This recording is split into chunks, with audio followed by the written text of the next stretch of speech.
on the book of Obadiah. Now, the first trick in Obadiah is finding it.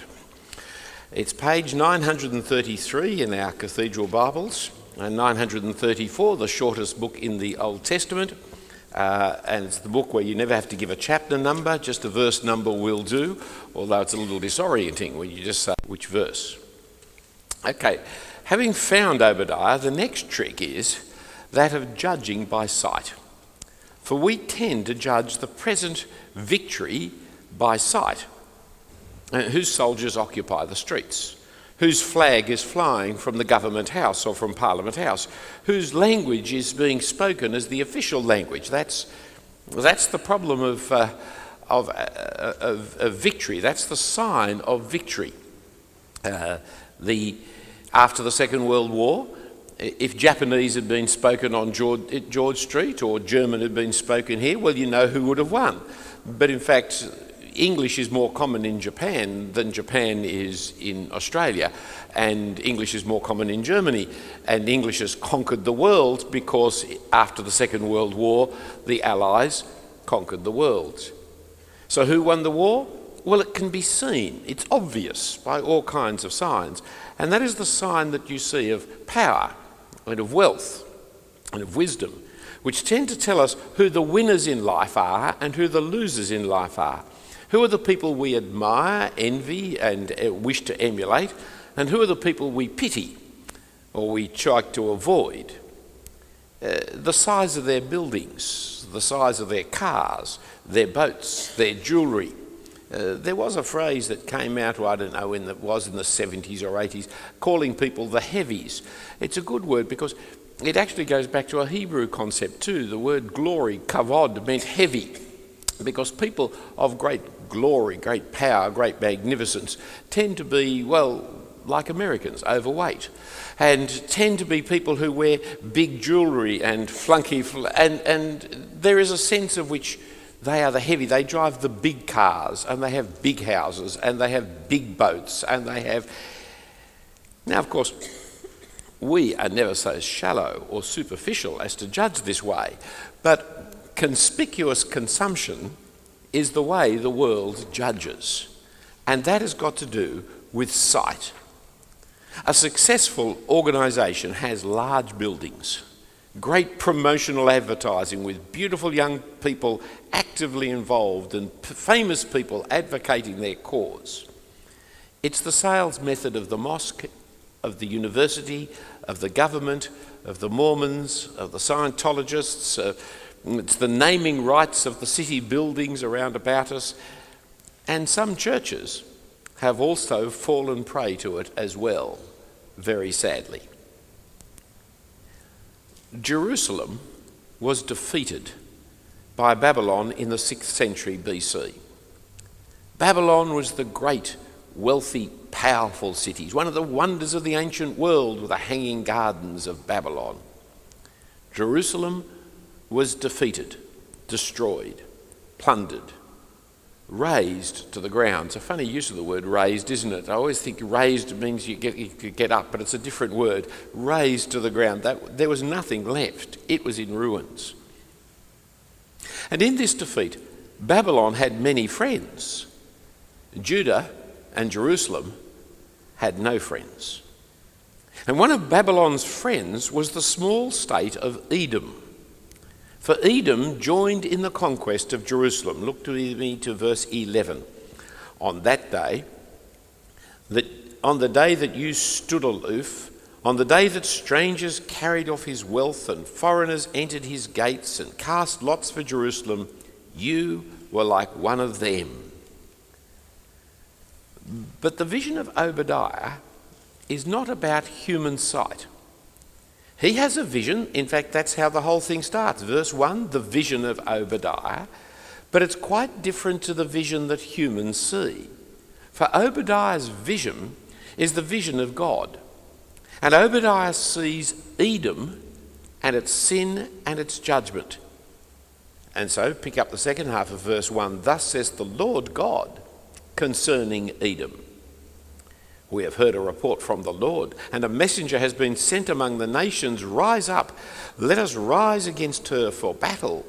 Behold, I will make you small among the nations. You shall be utterly despised. The pride of your hearts has deceived you. You who live in the clefts of the rocks, in the lofty dwellings, who say in your heart, who will bring me down to the ground? Though you soar aloft like the eagle, though your nest is set among the stars, from there I will bring you down, declares the Lord. There's the vision of God, which is different to the visions of this world. The vision of God that Obadiah is given to see Edom properly. Now, to understand Edom's sin, we need to understand who Edom was. It was a nation directly south of the Dead Sea, and therefore south of Palestine, stretching from the Dead Sea down to the Gulf of Aqaba, down to the northern tip of the Red Sea. But of course, that's Jordan, that's today, and that's desert country, basically. More importantly than where this nation was, is who this nation was. It was the nation that descended from Esau.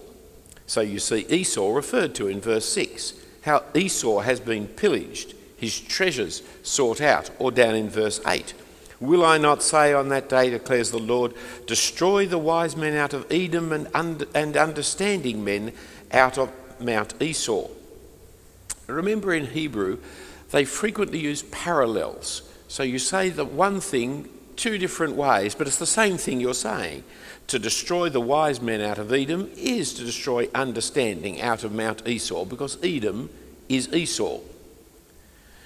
Abraham had one son, Isaac. Isaac had two boys who are twins, the sons Jacob and Esau. The elder of the two was Esau. Jacob, his name is changed to Israel. Esau, his name is changed to Edom. And so you can talk about Jacob and you mean Israel, and you might mean the man, or you might mean the nation Israel. You can talk about Esau, rarely was he ever called Edom, but his nation is called Edom or Esau. Now remember Esau and his sin. It's back in Genesis 25.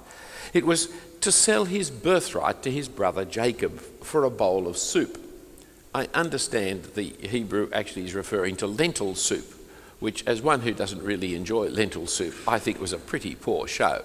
At least you could have ham and pea or something, but the lentil was really dreadful. Esau was the firstborn, for the heir of the promise of Isaac and Abraham. God had promised Abraham that his family would be the family that would rule the world ultimately, that the salvation of mankind would come through his family, that he was the heir of the promised land, that every nation would be blessed if they blessed him and cursed if they cursed him. All the nations of the world would find their blessing. And this was the promises given to Abraham, and then to Isaac, and then to Esau, because he was the firstborn son. But Esau didn't value the promises of God. And when he was hungry, he sold the promises of God to his usurping, ambitious brother Jacob. The very name Jacob, James in Greek, means, I'm sorry if you're a James or a Jacob, because there are lots of lovely names around, like Philip means lover of horses. James Jacob means usurper, means ambitious person. I don't know how you call your child that, but if you have, well, good. And he was the ambitious one. He was the usurper. He wanted what his older brother had. His older brother didn't value what he had. And so when he was hungry, he sold it for a bowl of lentil soup. It was an inheritance that was not to be realised for 400 years, and Esau was hungry that afternoon. It was a matter of, I'm hungry now, and what's this promise that my children are going to inherit the world? I don't care about that. I'm hungry now. Genesis 25. The conflict continued for many years after that, so that in years later, when Moses wanted to lead the people into the promised land, travelling through Edom, the Edomites wouldn't let them. They insisted that the people of Israel walked around Edom. They couldn't come through Edom. even though they were the brother nation, they were cousins. It's like New Zealanders. When it comes to rugby, we fight furiously. But when it comes to kind of any contact with the world, well, they're our cousins, they're our brothers, Anzac is a word that we've put together to actually understand how we operate together. And we've always been together and have that sense of feeling. When Christchurch has its earthquake, it feels like, well, it's a home country that has had its earthquake. It is one of us. It is what do we do that we help them. Now, we help people anywhere that have earthquake, as in Japan, but somehow Christchurch, it's like having one in Perth. Mind you, some New Zealanders feel that we think of them more like part of the one nation rather than the cousins, but they are cousins to us in a way that Canada is and South Africa is, because it's part of being part of the British Empire, part of the same histories, part heritage. Well, Esau and Edom were the cousins of Jacob and Israel, and yet they wouldn't let them pass through their land, but insisted they go out into the wilderness. You find it in Numbers chapter 20. Now come back to Obadiah, because now we're talking hundreds of years later. You've got Abraham and his son Isaac and Jacob and Esau, and then hundreds of years later you've got the Edomites refusing Moses' entry through their land, and now hundreds of years later Babylon has conquered Judah. And here we see Edom's pride. Verse 3, the pride of your heart has deceived you, you who live in the clefts of the rock, in your lofty dwelling, who say in your heart, who will bring me down to the ground, though you soar aloft like it, the eagle, though your nest is set among the stars. From there I will bring you down, declares the Lord. They were rock dwellers, which doesn't sound too attractive, but when you remember the area of Petra is in Edom, you might get some image of what it was about. For in Petra there are these incredible houses built into the lofty rocks in the cliffs, a desert fortification that would seem impossible to overcome or conquer. And so they seem safe and secure. Now, here are some of the famous photos of today of the heritage listed site of Petra in Jordan, where you see these incredible buildings right up into the cliffs and into the rocks. And there are little people in those pictures that are so little you can't see in comparison with the cliff buildings that they have there. If you look very carefully at that one, on the third level there's a kind of a plateau there, and there are little people there. That is how huge these are. And so seemingly, how would you attack a civilization built into the cliffs like that? And so they felt safe, they felt secure. Now I have no idea whether these were the ones in Petra back in Edom. I don't know enough archaeology to know whether I'm picking on the right history, but I'm illustrating the kind of housing, the kind of sense of living in the rocks was an enormous security, a safety that they felt that they had. They also felt safe because they had alliances. Look down to verse 7. All your allies have driven you to your border. Those at peace with you have deceived you. They've prevailed against you. Those who eat your bread have set a trap. But they had allies. They relied upon their allies. They had treaties with powerful friends. For Edom saw themselves as wise people. They were protected by where they lived and how they set themselves up. And they were protected by having all the right alliances with all the powerful people around about who would look after them in the days of trouble. But it was not for their pride that Edom was to be judged. Pride deceived them, as pride can deceive any of us, can't it? So that you don't see the judgment, you don't see the fall that is coming. But that was not the reason for Edom's judgment. Rather, it was Edom's brotherly violence. So look down verse 10. Because of the violence done to your brother Jacob, shame shall cover you, and you shall be cut off forever.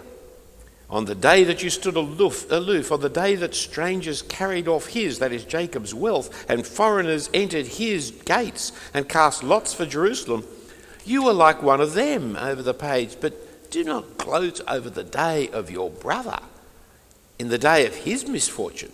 Do not rejoice over the people of Judah in the day of their ruin. Do not boast in the day of their distress. Do not enter the gate of my people in the day of their calamity. Do not gloat over their disaster in the day of his calamity. Do not loot his wealth in the day of his calamity. Do not stand in the crossroads to cut off his fugitives. Do not hand over his survivors in the day of his distress. Edom broke the law of sibling duty and responsibility. For there should be a natural brotherly affection and solidarity, but they lacked it. And they joined in rejecting Israel, Jacob. They rejected God's people. And when you reject God's people, you reject God. Edom acts like the godless, and further sold their share in God like their great father Esau. Brotherly love is a very important part of human responsibility and solidarity. In the first half of the 20th century, the founder of the Boys Town in Nebraska, looking after orphans and children in difficulty, saw a painting of a boy helping his brother. And he used a phrase that became a motto for Boys Town. It got picked up in the 60s and 70s by a group called the Hollies in England and by Neil Diamond in America, and became a great hit in the 70s, if you're of that age to listen to that kind of music. And the great motto was, "He ain't heavy, he's my brother." I won't sing the song for you right now, only because of my sore leg. Otherwise, I'm sure I could squeak out a chorus or two. But let me read you the first couple of verses of it. "The road is long, with many a winding turn that leads us to who knows where, who knows when. But I'm strong, strong enough to carry him. He ain't heavy, he's my brother. So on we go. His welfare is of my concern. No burden is he to bear. We'll get there, for I know he would not encumber me. He ain't heavy, he's my brother." It's interesting, the popularity of this song decades later. Interesting how many people turn to this song at times of funerals, of their family deaths, of their deaths of their siblings, seeing in these lyrics the great truth, the fundamental truth: we are born into families. That's how we're born. That is how God has set the world up, that we would be born into families. And families have brothers and sisters. And that brotherly love is fundamental to the way in which we are to live.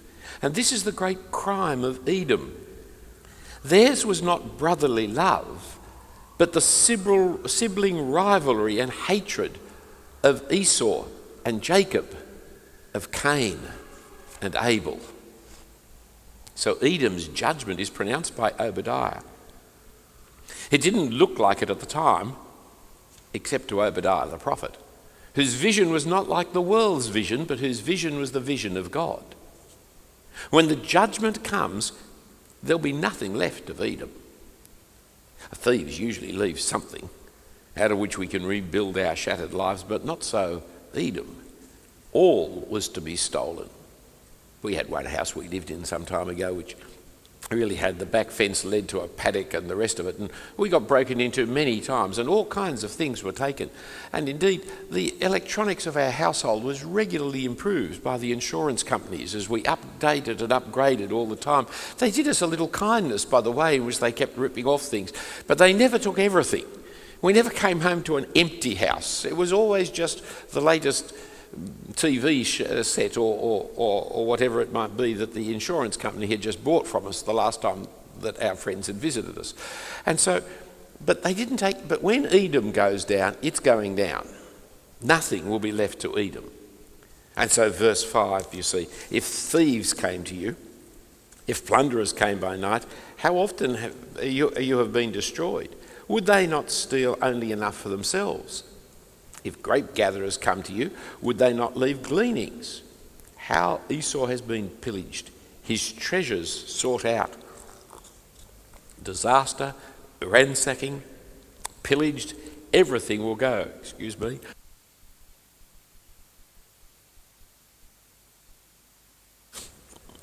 And I saved you. I've just remembered the people who are being recorded are going to listen to a couple of coughs. Always dangerous when listening to recordings and driving at the same time. And what friends you think you have. For what will your friends be like? In verse 7, all your allies have driven you to your border. Those at peace with you have deceived you. They've prevailed against you. Those who eat the bread have set a trap, your bread, have set a trap beneath you. You have no understanding. It's so just that the nation which should have stuck up for its brother is to be betrayed by its allies and friends. How fickle are fair weather friends. The friends of the prodigal son, if you remember. When his money had gone, they went as well. The friends of the successful, the friends of the wealthy. True friendship is often found in hardship, isn't it? It's where loyalties and faithfulness and love are found. And one of the great problems of coming to power and authority and prestige and importance is that the only friends you can now trust are the ones you had before you came to power and authority and place and prestige. The ones who stuck with you in the hard times are the only ones you can trust. But if you're a Prime Minister, if you're a Premier, which member of the Cabinet would you trust? You couldn't, could you? Except the ones who knew you when you were nothing. So the judgment on Edom is one of retribution. They were being given their just deserts, verse 15, over the page, verse 15. For the day of the Lord is near upon all the nations, and as you have done, it shall be done to you. Your deed shall return on your own head. This is the continued biblical perspective on justice that our society, in its politically correct and social engineering way, has lost sight of. We get paid what we deserve in justice. We are not engineered into what the government wants us to become. That's not justice. We must return to the Department of Prisons and no longer call it the Department of Corrective Services, which comes straight out of 1984 and the Gulag archipelago of Russia. But it's been here in New South Wales for some years. So Obadiah sees the judgment falling on Edom. But that judgment is part of a larger judgment. It's part of the day of the Lord. So in verse 8, will not on that day, declares the Lord, destroy, will I not on that day destroy the what? It's not just they're getting a judgment from the other nations. God is judging them. It's his day. So come back to verse 15. For the day of the Lord is near upon all the nations. As you have done, it shall be done to you. Your deed shall return on your own head. For the day of the Lord is near, when all nations, not just Edom, will give account. For in the attack on Jerusalem, the world rose up against, more than Jerusalem, more than Judah, but against God and his anointed. We, the world, rose up against God, against God's city, against God's people, against God's Messiah, the King. It is the theme of Psalm 2 and much of the Old Testament, that the nations rage against God and against his appointed King. And so we shall all drink the cup of the Lord's wrath. Verse 16, for as you have drunk on my holy mountain, so all the nations shall drink continually. They shall drink and swallow and shall be as though they had never been. Have you ever met an Edomite? You ever come across a Moabite? It is as if they had never been. They don't exist anymore. And on that day, God will fulfill his promise to Jacob and Esau. For Jacob will be restored and Esau will be destroyed.